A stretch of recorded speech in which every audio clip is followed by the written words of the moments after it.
नमस्कार, मैं कोलकाता में ऑर्थोपेडिक एवं joint replacement surgeon doctor Santosh Kumar. मैं Purva international orthopaedic foundation and momentum ortho care को हेड करता हूँ। तो हमारा जो उद्देश्य है वो कि अंतर्राष्ट्रीय स्तर की चिकित्सा हम पूर्वी भारत में उपलब्ध करा सकें। पूर्वी भारत के लोग चिकित्सा के लिए बाहर जाते थे, उनको अब जरूरत नहीं पड़े, और अंतर्राष्ट्रीय स्तर की चिकित्सा हम यहाँ पे पूर्वी भारत में कलकत्ता में मुहैया करा सकें, अवेलेबल करा सकें। यही हमारा उद्देश्य है, और सबसे रीजनेबल प्राइस में बेस्ट क्वालिटी की सर्विसेज। इसके पहले हमने कई एक वीडियोस बनाए हैं, और इसका उद्देश्य ये है कि जिसको कोई मेडिकल प्रॉब्लम है, पहले उसको वो बीमारी को समझना होगा, और तभी वो सटीक चिकित्सा की तरफ जा सकते हैं। कहाँ जा सकते हैं, क्या करना है, ये सब उनको समझना होगा। जैसा कि हम जानते हैं, हिप जॉइंट हमारे शरीर का सबसे बड़ा जॉइंट है। हम उसी पर चलते हैं, उसी के सहारे बैठते हैं, उसी के सहारे चेयर पे बैठते हैं, उसी के सहारे पालथी मार के बैठते हैं, उसी के सहारे जमीन पे बैठते हैं। तो हिप जॉइंट जो है हमारे चलने और बैठने के लिए सबसे महत्वपूर्ण जॉइंट है, और हमारे शरीर का सबसे बड़ा जॉइंट है। हिप जॉइंट एक बॉल एंड सॉकेट जॉइंट है, मतलब एक बॉल है और एक कप है जिसके अंदर ये घूमता है। तो ये हिप जॉइंट की बनावट है। और इसके आगे हमने कई एक हिप जॉइंट के समस्याओं के बारे में डिस्कस किया। तो आज जिस चीज के बारे में हम लोग डिस्कस करेंगे वो है AVN, avascular necrosis. Avascular necrosis का मतलब है कि हिप जॉइंट की जो ब्लड सप्लाई है वो कॉम्प्रोमाइज हो जाती है। तो हम लोग आज जो ट्रीटमेंट जो डिस्कस करेंगे वो है avascular necrosis of hip joint. तो एवास्कुलर नेक्रोसिस में क्या होता है कि ब्लड सप्लाई कॉम्प्रोमाइज हो जाती है।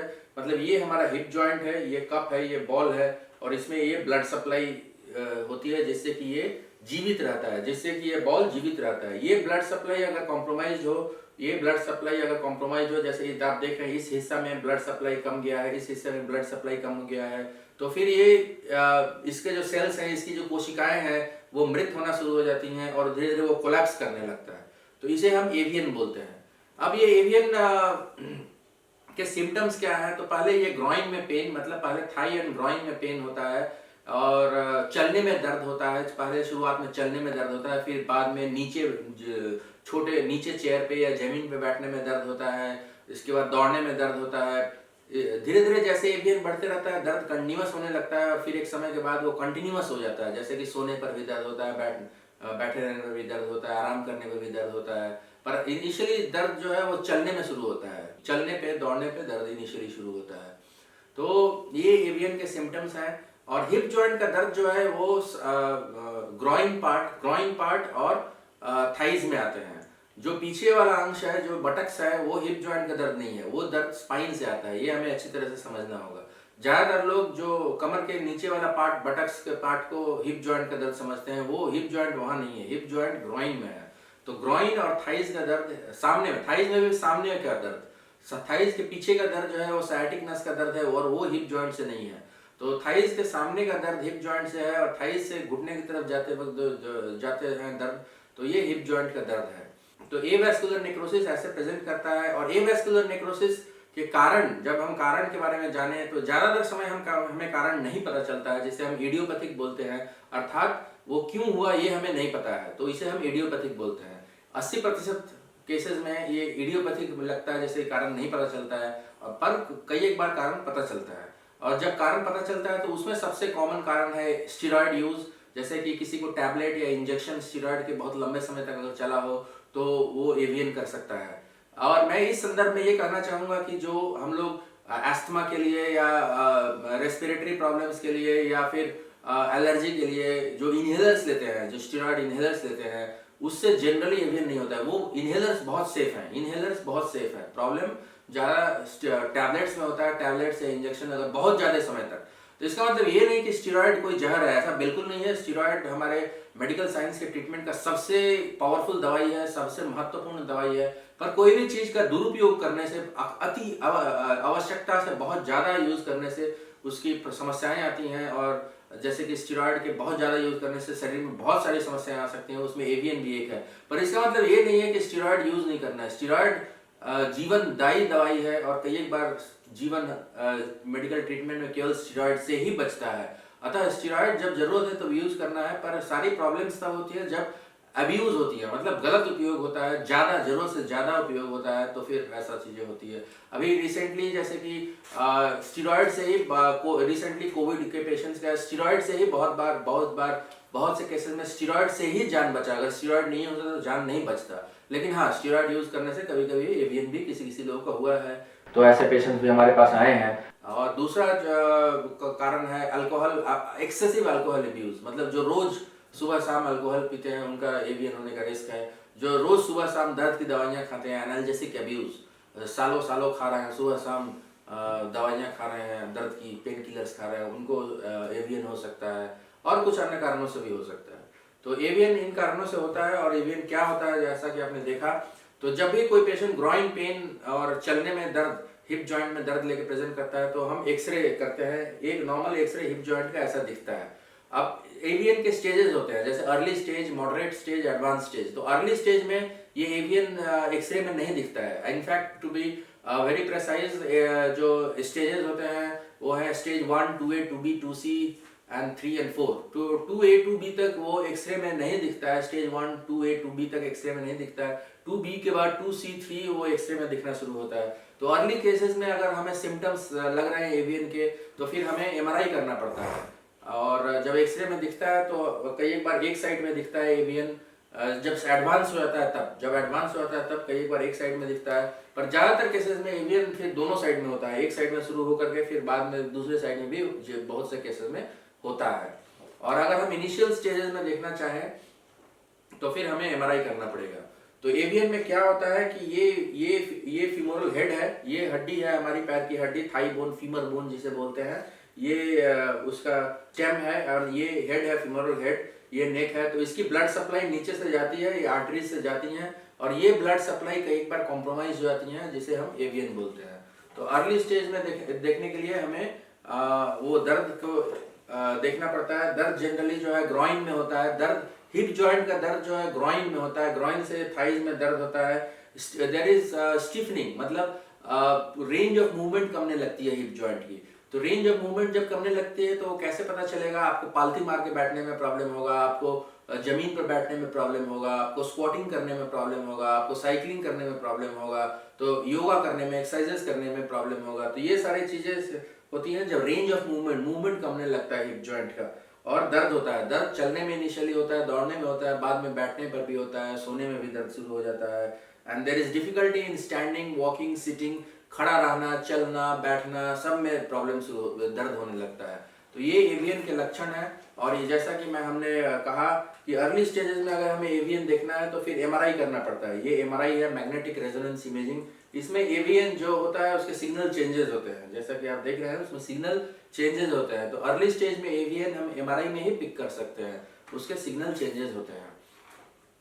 तो जब एवीएन पिकअप होता है, जब अर्ली स्टेज में होता है, तो पहले हम उसको रिवैस्कुलराइज करने की कोशिश करते हैं। अर्थात जो एवीएन में क्या होता है कि फीमोरल हेड की वैस्कुलरिटी कम जाती है, उसकी ब्लड सप्लाई कम जाती है, तो हम उसको रिवैस्कुलराइज करने की कोशिश करते हैं, रीग्रो करने की कोशिश करते हैं। पर वो बहुत इनिशियल स्टेजेस में ही संभव है, स्टेज 1 में ही संभव है या 2A में ही संभव है।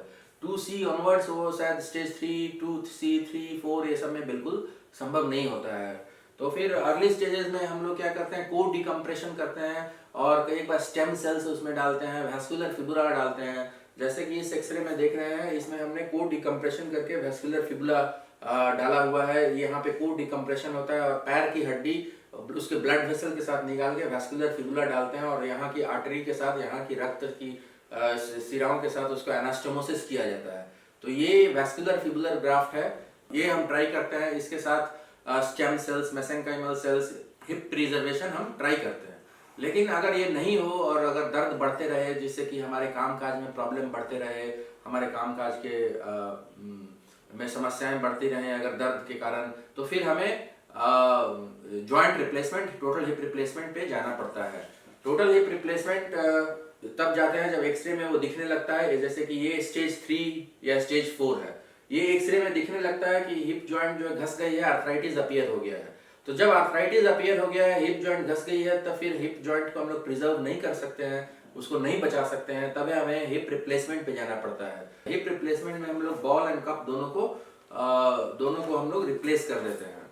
तो ये एक हिप रिप्लेसमेंट के बाद का एक्सरे है जिसमें हमने बॉल एंड कप दोनों को रिप्लेस किया हुआ है। ये हिप रिप्लेसमेंट इम्प्लांट है। ये कप है जिसे एस्टेबुलर कंपोनेंट बोलते हैं, जो कप में जाके बैठता है। ये बॉल है और ये स्टेम है जो पैर की हड्डी के अंदर जाकर के फिक्स होता है। तो ये फिक्सेशन सीमेंटेड और अनसीमेंटेड दो तरह के होते हैं, अर्थात बोन सीमेंट देके फिक्स कर सकते हैं या फिर वो प्रेस फिट होता है, स्क्रैच फिट होता है जिसमें कि बोन इनग्रोथ हो जाता है, तो उसे हम अनसीमेंटेड फिक्सेशन बोलते हैं। तो ये बेसिकली एक हिप रिप्लेसमेंट है जिसमें कि हम लोग इफेक्टेड हिप जॉइंट को जब एवियन स्टेज 3-4 हो जाता है, जब 2C हो जाता है, मतलब जब आर्थराइटिस अपीयर होना शुरू हो जाती है, तब फिर हमें ये रिप्लेस करना पड़ता है। ये बॉल एंड कप को हम एक दूसरे बॉल एंड कप से एक प्रोस्थेटिक बॉल एंड कप से रिप्लेस करते हैं। ये कप है, ये बॉल है और ये इसकी स्टेम है जो हड्डी में जाकर के फिक्स होती है। तो ये फिक्सेशन जैसा कि हमने बात किया, सीमेंटेड अनसीमेंटेड दोनों हो सकता है। तो ये कंपोनेंट्स है हिप रिप्लेसमेंट की। ये स्टेम है जो फीमर की हड्डी में जाकर के फिक्स होता है। इस चित्र में हम अनसीमेंटेड इम्प्लांट दिखाए हैं जो बिना सीमेंट के वो स्क्रैच फिक्स होता है, प्रेस फिट होता है और बाद में उसमें बोन इनग्रोथ हो जाता है।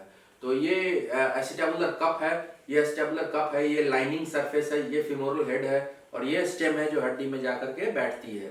तो ये हिप रिप्लेसमेंट इम्प्लांट है। और ये बहुत सारे हिप रिप्लेसमेंट स्टेम्स जो यूज होते हैं, जैसा कि मैंने इसके पहले भी आपको बोला कि ये फीमोरल स्टेम जो है फीमर हड्डी में जाकर के फिक्स होती है। तो ये दो तरह की पद्धतियां यूज होती हैं, एक है सीमेंटेड, दूसरा है अनसीमेंटेड। तो सीमेंटेड जहाँ पे अगर फीमोरल कैनाल चौड़ा होता है या हड्डी उतनी मजबूत नहीं है तो फिर हम उसे बोन सीमेंट डाल के फिक्स करते हैं।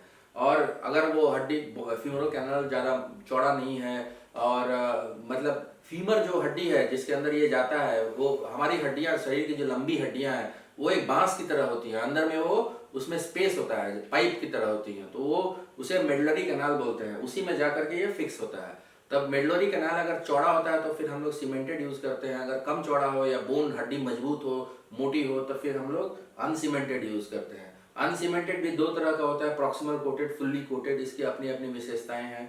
तो इसमें अनसीमेंटेड इम्प्लांट में वहाँ पे हड्डी जाकर के फिक्स, वो जाकर के प्रेस फिट होता है और उसमें बोन इनग्रोथ हो जाता है। तो यंग पेशेंट्स में नॉर्मली ये यूज करते हैं। लेकिन सीमेंटेड हो या अनसीमेंटेड, वो फाइनल डिसीजन बहुत बार सर्जन का ही होता है, क्योंकि कई एक बार प्लान ऑपरेशन के अंदर चेंज भी होते हैं। जब भी हम अनसीमेंटेड इम्प्लांट यूज करते हैं, स्पेशली अनसीमेंटेड स्टेम, तो सीमेंटेड इम्प्लांट हमेशा बैकअप में रखते हैं। अगर हमें ऐसा लगे कि अनसीमेंटेड फिक्सेशन अच्छा नहीं है तो फिर हमें बोन सीमेंट डाल के फिक्स करना पड़ता है, और अगर हमें लगे कि नहीं अनसीमेंटेड ज़्यादा अच्छा है तो फिर हमें अनसीमेंटेड ही यूज़ करना पड़ता है। कप जनरली अनसीमेंटेड होता है, हालांकि सीमेंटेड भी हो सकता है, और स्टेम सीमेंटेड अनसीमेंटेड दोनों हो सकता है। अनसीमेंटेड कंपोनेंट्स जो हैं उसमें क्या वो पोरस कोटेड होते हैं या कैल्शियम हाइड्रोक्सीअपेटाइट होते हैं, वो प्रेस फिट होते हैं और उसमें जाकर बोन इनग्रोथ होता है। उनकी कीमत सीमेंटेड कंपोनेंट से थोड़ा ज़्यादा है। अनसीमेंटेड कंपोनेंट्स की कीमत सीमेंटेड कंपोनेंट से थोड़ा ज़्यादा है। जनरली यंग लोगों में हम लोग अनसीमेंटेड यूज़ करते हैं, कप और स्टेम हम लोग सीमेंटेड अनसीमेंटेड दोनों यूज़ कर सकते हैं, डिपेंडिंग ऑन द सिचुएशन, हमें ऑपरेशन के दौरान कैसा सिचुएशन लगता है। और जैसा कि हमने देखा स्टेम है, इसके साथ ये हेड है, हेड बॉल, जैसे हम बॉल इन कप बोलते हैं, बॉल। तो ये बॉल ग्रेजुअली हम लोग लार्ज साइज हेड यूज़ कर रहे हैं। लार्ज साइज हेड पहले 22-28 mm हेड्स यूज होते थे, आजकल 32-36 mm हेड यूज कर रहे हैं। तो लार्ज साइज हेड से फायदा क्या होता है कि उसमें मूवमेंट ज़्यादा होता है, उसमें मूवमेंट ज़्यादा होता है, ज़्यादा रेंज ऑफ मूवमेंट ज़्यादा होता है और स्टेबिलिटी ज़्यादा होता है। इससे ऑपरेशन के बाद जिसमें जो मरीज है वो पालती मार के बैठ सकता है, जमीन पर बैठ सकता है, साइकिलिंग कर सकता है, योगा कर सकता है, ये सारी चीज़ें की जा सकती है। तो ये लार्ज हेड हिप रिप्लेसमेंट का फायदा है। और लार्ज हेड मतलब हेड को और बड़ा करने के लिए 32-36 mm हेड से भी और बड़ा करने के लिए आजकल हम लोग डुअल मोबिलिटी हिप यूज करते हैं। डुअल मोबिलिटी हिप में ये जो पॉली है, जो लाइनिंग सरफेस है, वो कप में नहीं रह के हेड के ऊपर रहता है और ये यहाँ पर भी घूमता है। ये मेटल हेड जो है पॉली के अंदर घूमता है और पॉली जो है ये कप के अंदर घूमता है। तो दो डिग्रीज ऑफ मूवमेंट है, दो जगह पे ये हिप मूव करता है, लार्ज हेड हो जाता है, मूवमेंट इसके कारण से ज़्यादा हो सकता है, जिससे कि पालती मार के बैठ सकते हैं, ज़मीन पर बैठ सकते हैं और सारे एक्टिविटीज़ कर सकते हैं आप, सारे योगा एक्सरसाइजेस कर सकते हैं, सारे एक्टिविटीज़ आप डुअल मोबिलिटी हिप से कर सकते हैं। डुअल मोबिलिटी हिप लगाना जरूरी नहीं है, क्योंकि सबसे महत्वपूर्ण चीज जो है वो सर्जिकल टेक्निक है, अर्थात कितने प्रेसिजन से, कितना एक्यूरेटली, कितना अच्छे से ऑपरेशन किया गया है। अगर ऑपरेशन अच्छे से हो तो सब कुछ अच्छा होता है। और इम्प्लांट की अपनी वैल्यू है, लेकिन सबसे वैल्यूएबल चीज जो है, सबसे इंपॉर्टेंट चीज जो है वो कितने अच्छे से ऑपरेशन किया गया, सर्जिकल टेक्निक, अर्थात जो ऑपरेशन करने वाला सर्जन है उसकी कैपेबिलिटीज सबसे इंपॉर्टेंट है। इसके साथ आजकल हम लोग डुअल मोबिलिटी हिप में सेरामिक सर्फेसेस भी यूज कर रहे हैं। ये सारी डुअल मोबिलिटी के पिक्चर्स हैं, सेरामिक पिक्चर्स भी यूज कर रहे हैं। और ये एक डुअल मोबिलिटी सेरामिक का इलस्ट्रेशन है, जिसमें कि ये स्टेम है, ये हेड है, ये हेड के ऊपर बियरिंग सरफेस है, तो ये यहाँ भी घूमता है और ये फिर यहाँ भी घूमता है। तो यहाँ पे एक जगह रोटेशन होता है और यहाँ पे होता है, तो ये डुअल मोबिलिटी हो जाता है। तो डुअल मोबिलिटी के अपने फायदे हैं। हालांकि जैसा कि मैंने कहा कि इम्प्लांट तो एडवांस होना चाहिए, वो बहुत महत्वपूर्ण है, पर इससे बहुत ज़्यादा, कहीं ज़्यादा महत्वपूर्ण है सर्जिकल टेक्निक, अर्थात कितने अच्छे से, कितना परफेक्टली ऑपरेशन किया गया है। क्योंकि ये पूरी मैकेनिक्स है, ये पूरी बायोमैकेनिक्स है, ये पूरी मैकेनिकल इंजीनियरिंग है, फिजिक्स इसमें इन्वॉल्व है। तो इसमें कैलकुलेशंस, डिग्रीज, मिलीमीटर्स, बैलेंसिंग, ये सारी चीज़ें ज़्यादा महत्वपूर्ण है। जैसे कि और एक रिजल्ट को इफेक्ट करती है वो सर्जिकल एक्सपोजर, कितने अच्छे से एक्सपोज किया गया है, कितने अच्छे से ये आजकल हम लोग MIS टेक्निक यूज करते हैं, मिनिमली इन्वेजिव, मतलब उसमें मसल्स को प्रिजर्व करके कम से कम कट करके ऑपरेशन होता है। तो ये सारी सर्जिकल टेक्निक्स बहुत इंपॉर्टेंट है, इम्प्लांट से ज़्यादा इंपॉर्टेंट है सर्जिकल टेक्निक्स, अर्थात सर्जन की काबिलियत सबसे महत्वपूर्ण है अच्छे रिजल्ट के लिए। इम्प्लांट अच्छा होना अवश्य ही जरूरी है। और आजकल हम लोग MIS टेक्निक यूज करते हैं, रोबोटिक आर्म से सर्जरी करते हैं। रोबोटिक आर्म से जो प्रेसिजन है और बेटर होता है, बेटर प्लेसमेंट ऑफ इम्प्लांट होता है, उसमें कैलकुलेशंस, एंगल्स, डिग्रीज बेहतर होता है। और MIS टेक्निक से रिकवरी फास्ट होता है। आजकल हम लोग ये MIS टेक्निक यूज करते हैं। तो ये सारी चीजें हमने हिप रिप्लेसमेंट के बारे में आज डिस्कस किए। और आपको आज भी आपको कोई क्वेरी है एवास्कुलर नेक्रोसिस के बारे में, तो फिर आप हमें व्हाट्सएप कर सकते हैं 6289962271, और मैं एक बार बोल रहा हूँ 6289962271, या फिर ईमेल कर सकते हैं santdr@gmail.com, santdr@gmail.com। धन्यवाद।